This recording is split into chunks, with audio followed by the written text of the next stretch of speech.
স্বেচ্ছাসেবক দলের সাধারণ সম্পাদক মুসাফির ভাইকে গুলি করে হত্যা করা হয়েছে।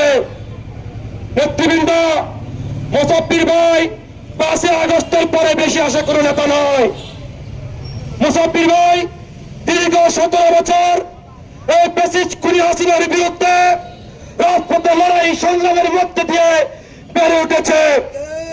আজকে আমরা দেখতে পাচ্ছি মুসাফির ভাইরা যখন স্বৈরাচার বিরোধী আন্দোলন করতে গিয়ে হাতকে হ্যান্ডকাপ পরে আদালতের বারান্দায় রিমান্ডে যখন ঘুরছিল, আজকে যারা 5 তারিখের পরে লুঙ্গির দল থেকে বেড়ে হয়েছে, যারা আজকে বিভিন্ন বিশ্ববিদ্যালয়ে নির্বাচিত হয়েছে, তখন তারা ছাত্রলীগের সাথে মিলেমিশে দেশের রাজনীতি করেছে।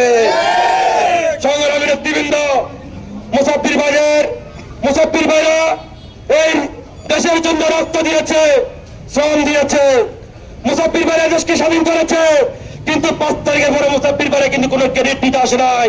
আজকে অনেকে চুলাকে বিক্রি করে তাদের আখের গোছাতে ব্যস্ত, কিন্তু জাতীয় অধিপতির শক্তি যারা জুলাই আন্দোলনের নেতৃত্ব দিয়েছে, তারা 5 তারিখের পর আবার সেই জাতীয় দলে ফিরে গিয়েছে।